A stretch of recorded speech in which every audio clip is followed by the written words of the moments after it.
Welcome to Under One Roof MTL, where we are demystifying home ownership one episode at a time. My name's Robin Flynn, joined in studio, as always, by the three musketeers, Fred and Martin from Fred and Martin Mortgages. We've got Martin Spalding and Fred Pichette. Good afternoon, gentlemen.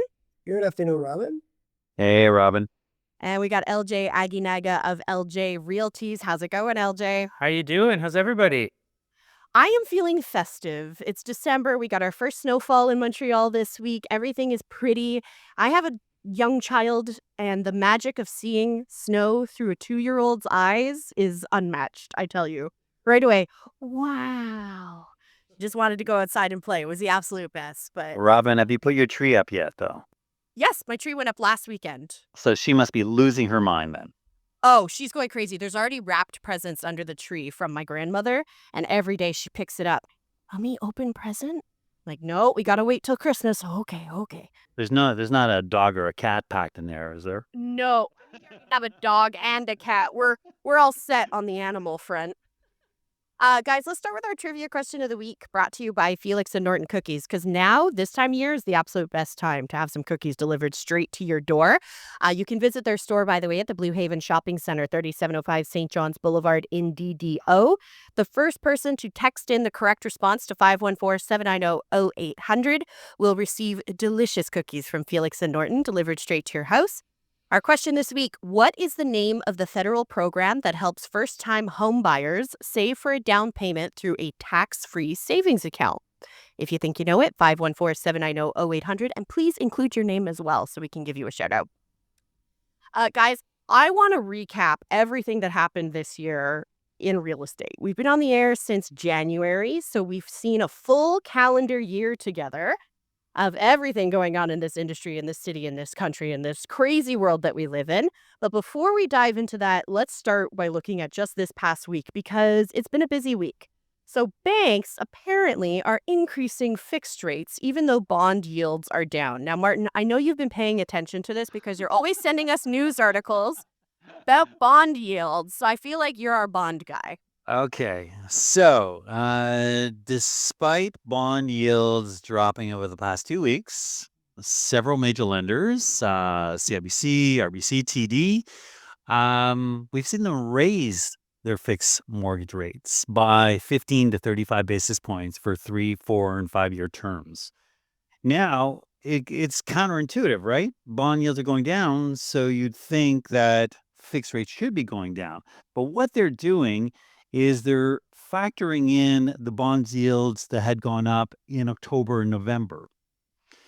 But if we still see bond yields continue to go down, they're going to have to change their strategy, and they're going to have to pull down their fixed rates. Because what banks are trying to do is to have a balance between fixed rate mortgages and variable rate mortgages. And by fixed rates going up, we're seeing a lot of people gravitate towards variable rates. And so I think you're going to see pressure, demand from clientele, and we're also going to see if the yields continue to go down, that fixed rates should come down as well. Fred, are you used to seeing a spread like this between fixed and variable rates? Is this something that happens often? No, not really often. The spread is very huge at the moment between the variable and the fixed rate. Well, it went down a bit in the last 5 rate cut that we have from Bank of Canada.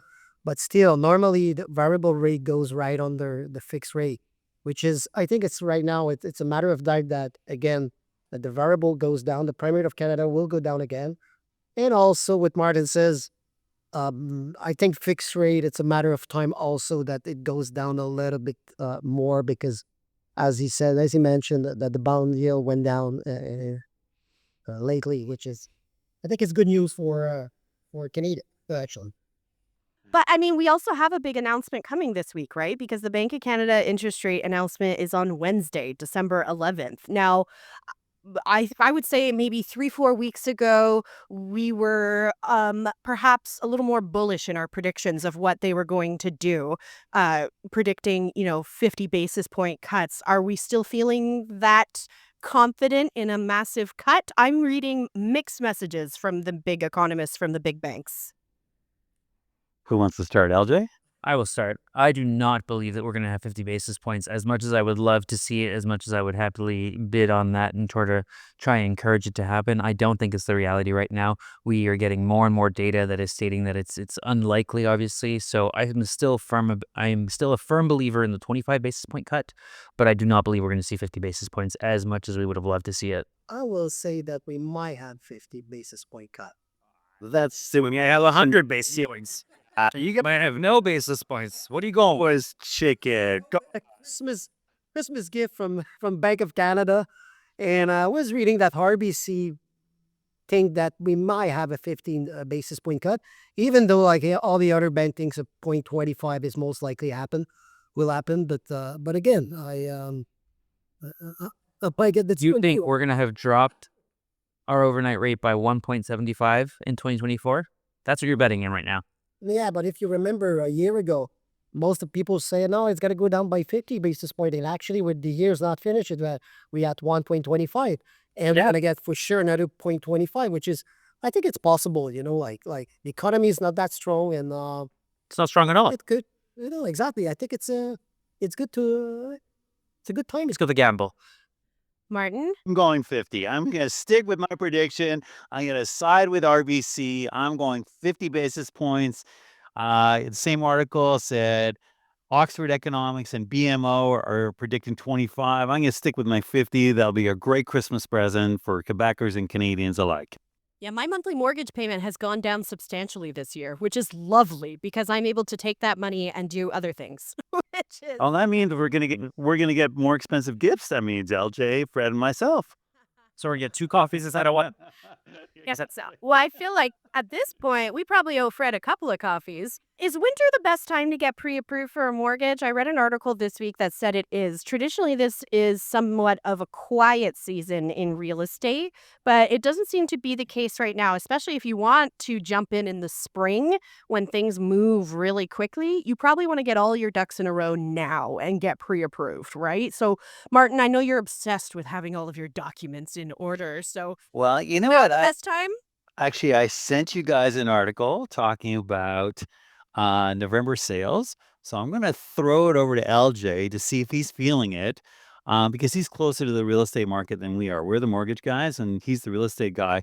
Is there still a lot of activity going into December currently after a blockbuster November? So there's definitely still more activity than usual, I would say. However, I think that we have hit kind of that December lull to a certain extent. We are still going out and seeing properties with clients, but nevertheless, people have really said, hey, let's just go see in case we can get one. But realistically, people are looking to make things happen January, February, March next year at this point. There's some cases, obviously, of people who are forced to look because they just sold their properties and they need to find something else. But for the most part, it's a lot more passive now with the holidays coming up. The focus is shifting into vacations, into family time, into the holidays and all that good stuff. So it's kind of year end for everybody, and that's where the focus is heading right now. Does that So- mean that it is the best time because there's less competition if people are too busy worrying about their Christmas dinner? There's a great expression. You can't make time, you got to take the time. And I know the three of us, LJ, myself, and Fred, always take the time to properly do things for our clients. But obviously, if things slow down, there's even more time currently. So why not take the time to get pre-qualified? Because what we're seeing in 2025 and what the pundits are saying, what the experts are saying, is it's going to be a very busy spring. And you're always taken more seriously if you show up with a pre-qualification letter by the sellers and buyers because they know that you're a serious candidate and you want to do a transaction on the property. It's not just a question about being taken seriously. We're not considering people who aren't pre-approved. That's the reality. You're not even at the table if you're not pre-approved. So Oh, barring none now. Wait. Now it's not even considering if they're not pre-approved. if you can't take the time to get pre-approved, we can't take the time to read your offer. Wow. Okay. This is a great time to get pre-approved. Absolutely. If you want to get pre-approved right now, the best way to do that is to get in touch with Fred and Martin. You can do that by going to fredandmartin.com. Still to come, our 2024 year in review. That's after we check traffic at the CJD 800 Traffic Center. This is Under One Roof MTL on CJD 800. I'm Robin. That's LJ. That's Fred. That's Martin. We're looking back on the year that was. 2024 was a crazy year for the economy, for real estate, for mortgages, for homeowners, for renters, for absolutely everybody.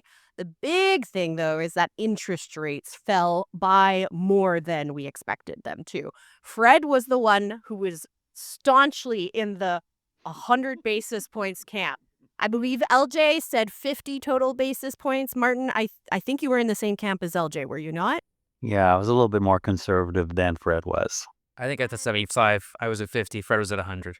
Yeah. So now 125 basis points is where we're at so far, and there's still one more announcement. Now, the Bank of Canada cut interest rates by more than its G7 peers, which is kind of interesting. Why do you think that is? Why is Canada more aggressive with its interest rate cuts? Interesting is a nice way of putting it. I think it's more scary than anything. The only reason why a bank jumps in and does something of this nature is because the economy is not doing well. We're trying to increase activity in the economy. We're trying to get Canadians to spend again, and we're trying to really start pumping it is the reality. So you can do two things. We can start printing cash, or we can lower the bank rate in order to get people to start spending again. They've opted this approach at this point because I think they realized that they increased rates too quickly, too suddenly when they were trying to put the brakes on us before. And thus now we're living the repercussions of that and seeing kind of the dominoes fall into place at this point. And everywhere you turn, you see people who are being a lot more conservative with their spending, not taking as lavish vacations. I even heard recently, I had one of my colleagues who noticed that there was cops ahead because they were using Waze, and they alerted a car that was speeding like, hey, slow down, there's a cop coming ahead. And she thanked her after saying, hey, if you didn't tell me that, I would not have been able to buy Christmas gifts for my kids this year. Wow, that's scary. Very scary. What do you think, Fred? You're the one we all owe coffee to. I think also Canadians are struggling to just made it up every month. Like again, by lowering the interest rate, I think you're really helping people to reassess their finance. Also, the COVID time, like in 2021, when the rates were below 2%, is something that we never seen in Canada. That's something people cannot say, hey, I need to base my new interest rate at 2%. I want that too. That was a gift. Sadly, like COVID hits, but still, lower 2% interest rate in Canada is something that never really happened in the past, which is now going back to between 4 and 6% interest rate, or 3.5 to 4.5. I think it's the right interest rate in Canada, which is, I think the government right now have not really the choice to lower the interest rate to help Canadian to pass that little storm right now. On that note, though, I think it's important to note that as great it is that we're lowering interest rates, it doesn't help most Canadians on your day-to-day. It doesn't lower credit card rates. It doesn't lower a fixed rate mortgage that you might have. Obviously, if you're on a variable rate mortgage, 100% you're going to see the effects and the impacts of that. If you have lines of credit, 100% you're going to see the impacts of that. But most Canadians have fixed debt or things that are already preset percentages, and that's not shifting away at this point. And obviously, the fact that we've accumulated more debt and are carrying a lot more debt is a lot of the problems that we're looking to. And I'm going to turn this over to Martin because I know he always has an opinion on debt. No, well, I hate debt. So, I'm one of these people that I'd rather starve and eat crap dinner for 2 weeks than to go into debt. I've tried to live my life as debt-free as possible. And I always refer to my dad, who is a Scottish accountant. He always taught us that if you earn a buck, you try to put 50 cents in the bank and you spend the other 50 cents. But if you make a buck, you don't spend $1.15. That's when you get yourself into trouble. But if we look at GDP right now, it's declined for 6 consecutive quarters. Generally, we say the word recession after 2 quarters, or 3 quarters. So where are we right now? Because no one's using that word, but definitely GDP is being propped up by government spending and household spending, but there hasn't been a lot of business investment taking place, and that's what we need to stimulate the economy. Also, we know the debt loads are getting more and more significant. So it's call it a perfect storm. I think it's almost a smoke screen, right? And we're seeing more impacts of it with the recent Liberal announcements of the GST removal and the checks, and unfortunately, it's feeling more and more like we're in the middle of a pre-election effectively, which we know we're heading to elections at the latest September 2025.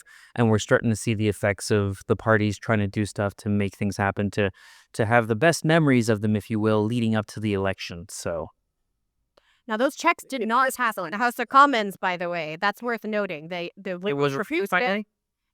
So far, the NDP has requested that the Liberals make some amendments so that folks who are retired and not working can claim that amount as well. And until the Liberal makes some amendments, that has not yet passed. So those $250 checks in the spring that the Liberals brought up, nothing has passed yet. The GST cut, that's going into effect this week. So that is actually happening. But so far, the checks have not been cut. The Bloc Québécois also backing the NDP, by the way. The federal government announced this year also that they were making 30-year mortgages accessible to first-time home buyers and purchasers of newly built homes. That has to have impacted your guys' lives substantially, I imagine. So it hasn't yet because we haven't been able to use the program yet. Yeah. Will the various soon. Yeah. Gotcha. Okay. But it's good. It's good for cash flow. But at the end of the day, if you amortize something over 30 years, you're going to end up paying more interest.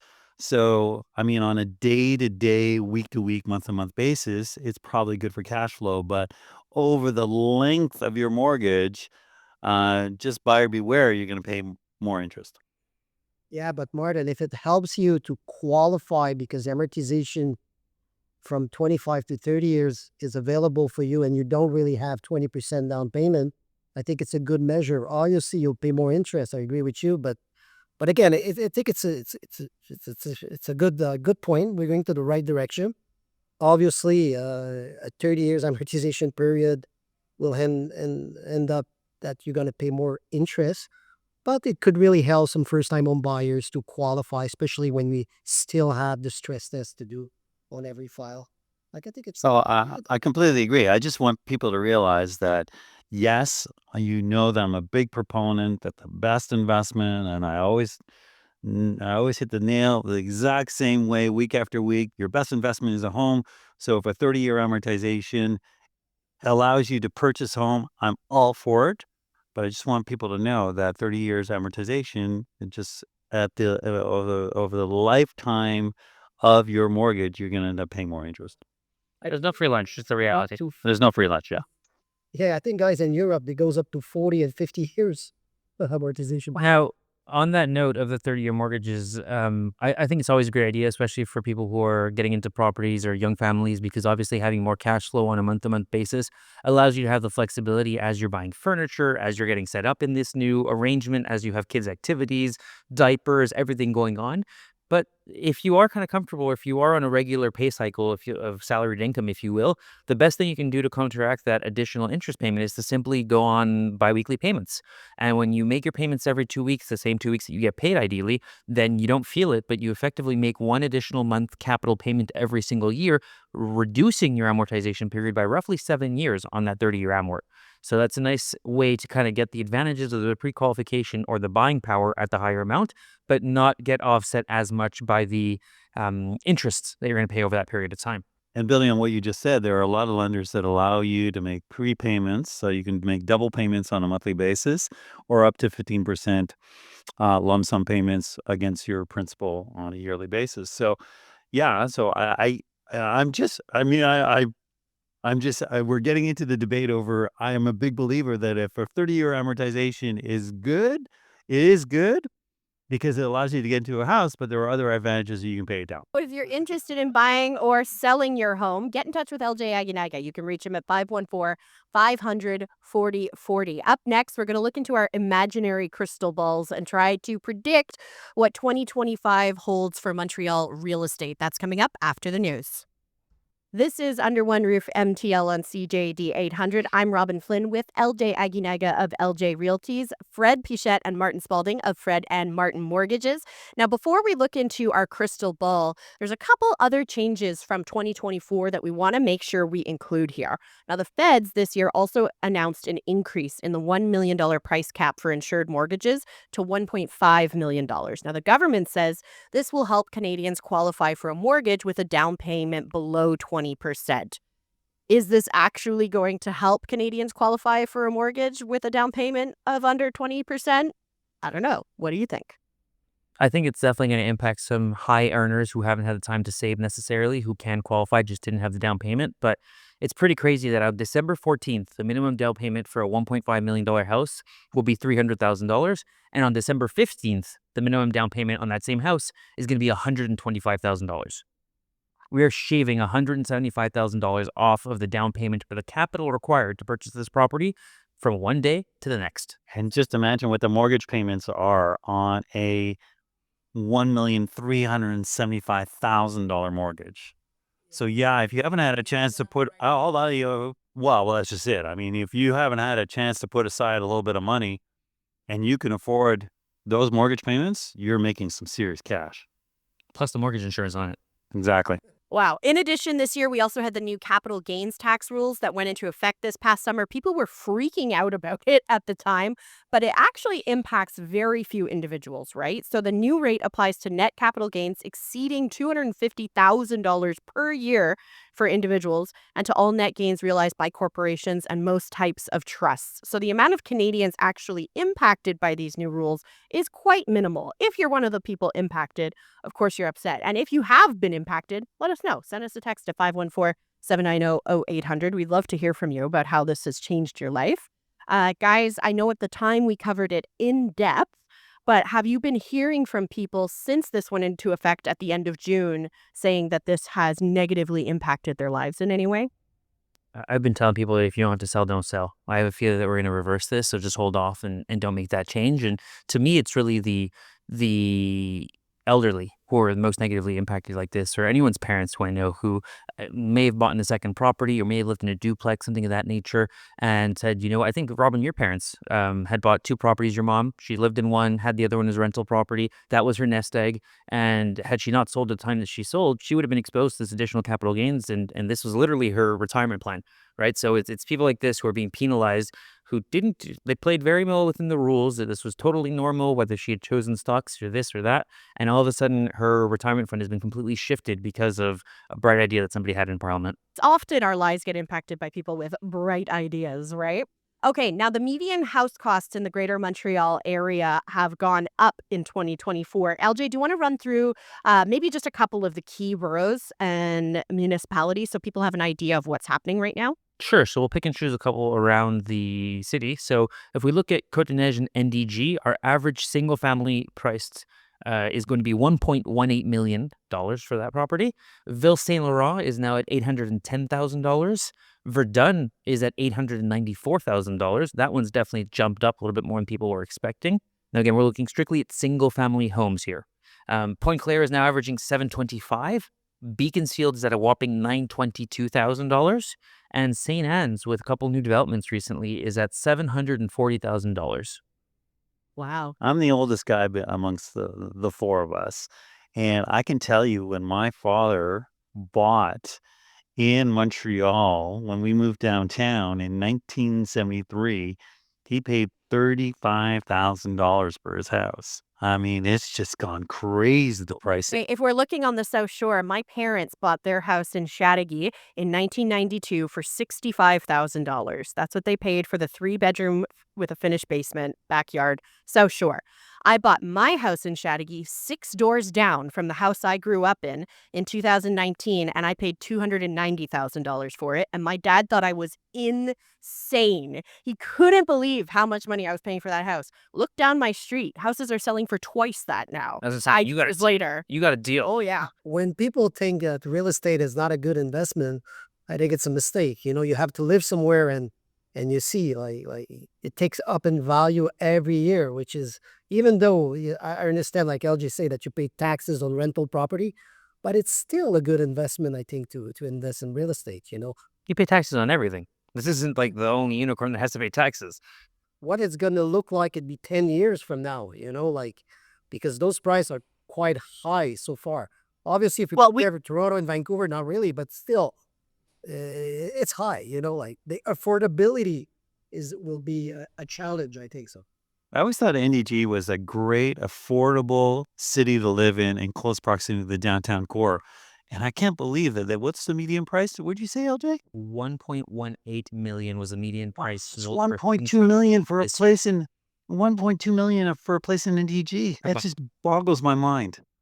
Now, if we want to have an idea of what it's going to look like in 10 years, like Fred said, Centris had a report out this year. So they noted that the average rental price in Montreal increased to $1,400 for a one-bedroom apartment. So you're looking at $1,800 for two and $2,100 for three-bedroom apartments. Their prediction, now the prediction is actually from research conducted by Concordia University.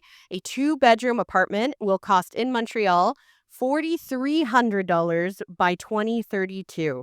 Which represents a 106% increase. So that's not even 10 years away, Fred. So that'll just give you an idea of what to expect from the real estate prices. With that, what you just said, I encourage people to get pre-approved and buy their first property because 10 years, it goes fast, you know? So that comes back to the insurance threshold from 1 million to 1.5 million. When I first read that, I said, okay, well, we're doing that for markets like Vancouver and Toronto. But if you're telling me I'm still on NDG, in NDG, you can get it now and insure your mortgage because you're gonna have to spend 1.2 million to buy your house in NDG. And the reality is, we obviously compared it to the minimum down payment, but it might just be that somebody wants to put 10% across the board or 15% down. They don't have the 20, but they have a decent amount of savings. Now they can actually access the property, which they were not allowed to do above that $1 million threshold before. Yeah, they had to put 20 down. Now, experts are predicting that we're going to see the traditional real estate market surge in the spring. What are you expecting, LJ? Because you're probably best poised to answer that question. 100%. There's no doubt about it. I've been having meetings with clients for the last 3 weeks, and everybody's queuing up. We're going to be listing a lot of properties come the end of January. February is going to be a super busy month. People are excited about real estate again. Interest rates are down closer to historic normals or even below the historic average, to be honest. And people realize that it's time to get into the market. They've been sleeping at the wheel for the last 2 years, waiting to see where the dust was going to fall, and that the time is now effectively. So we know that it's going to be a super busy spring market. We're super excited for it, and we've been having a bunch of meetings in order to prepare for it. A lot of doctors getting prepped, a lot of just clients of reaching out from all sorts and getting ready to ride the spring market. Now, if we loop in Fred and Martin here, mortgage affordability, according to Oxford Economics, is going to remain a challenge for the next 10 years until at least 2035. So if you were waiting for things to become more affordable, it's probably not going to happen. They only predict slight improvements in the coming months. So if you were waiting to buy, don't. The situation is not going to shift. At least that's my takeaway from this report, but maybe you guys think otherwise. It's always been a challenge for the last few years to qualify. Now with the new measurement from the government, there's still a lot of things we could do. You know, as a mortgage broker, we help a lot of our clients to set up a plan. Sometimes you're missing out of a down payment or this solution. You could take your RSP loan. There's ways to find your down payment. After that, okay, you might have a lower income, but maybe your parent can help or whoever, or you and your spouse together.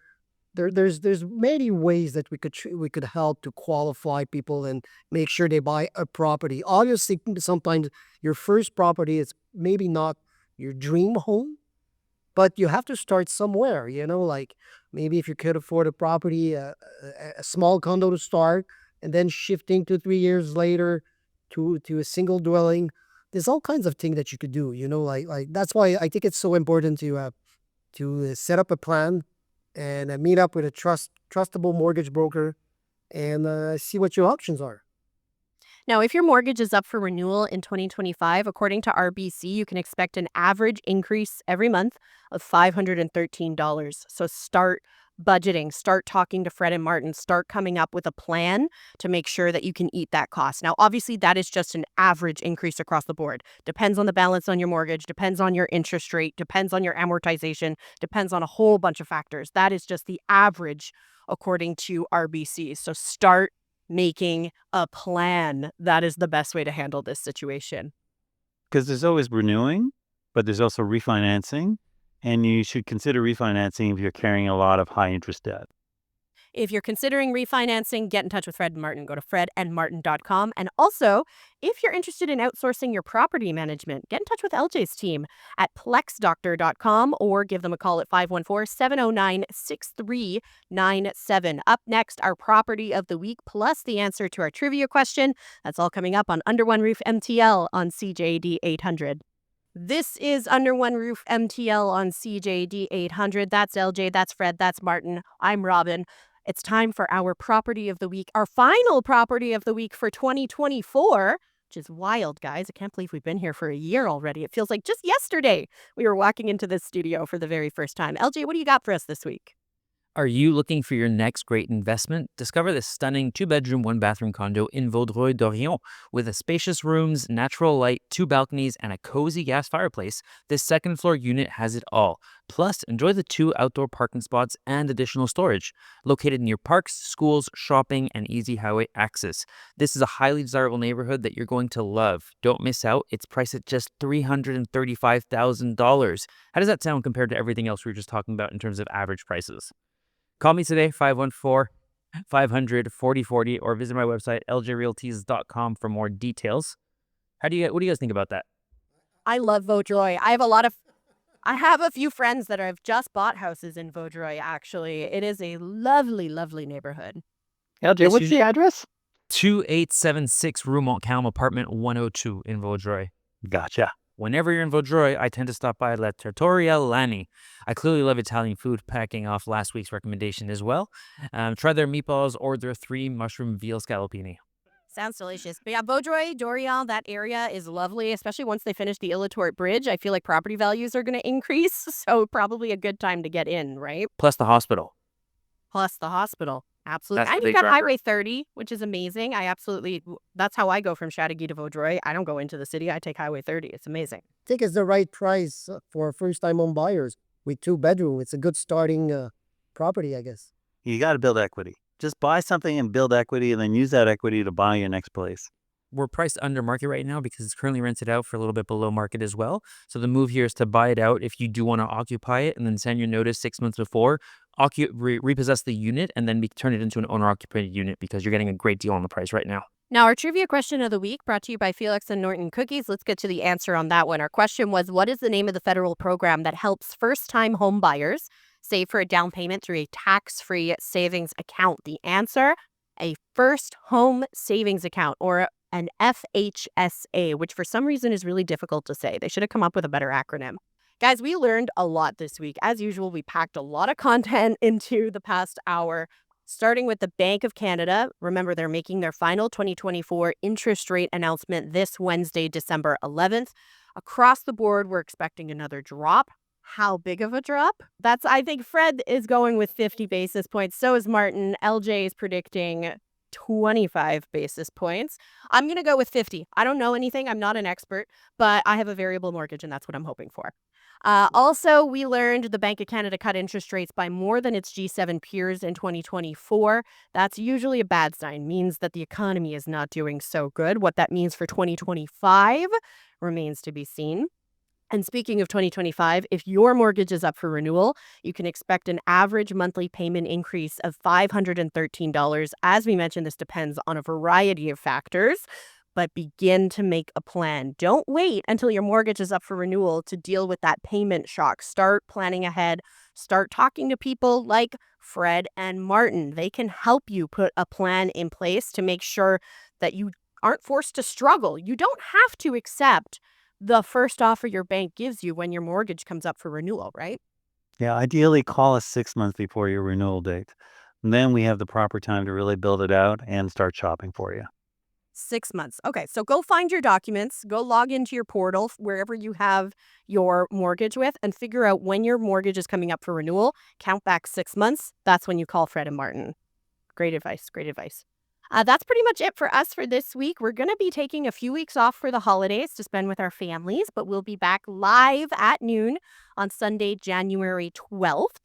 In the meantime, you can learn more about us and the show by going to our website, underoneroofmtl.com, and you can listen to old episodes. They're all podcasted, so they're on Spotify, Apple, iHeartRadio, wherever you listen to podcasts.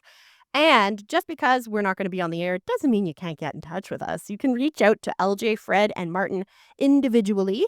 LJ, where can people go to get in touch with you? Go to our website. We actually just relaunched it. Brand new website, ljrealties.com, or on all socials with the handle LJ Aguinaga. That's LJAGUINAGA, or LJ Realties. You can also call or text me at 514-500-4040. I look forward to hearing from you. And again, if you do have any property management needs, stop by our website, plexdoctor.com. Awesome. Fred, Martin, where can people go to reach you guys? I think the best way to reach us is fredmartin.com. fredandmartin.com. go to fredmartin.com. If you have a mortgage renewal, it's really worth to take a second opinion. So give us a call. It'll be a pleasure to help people.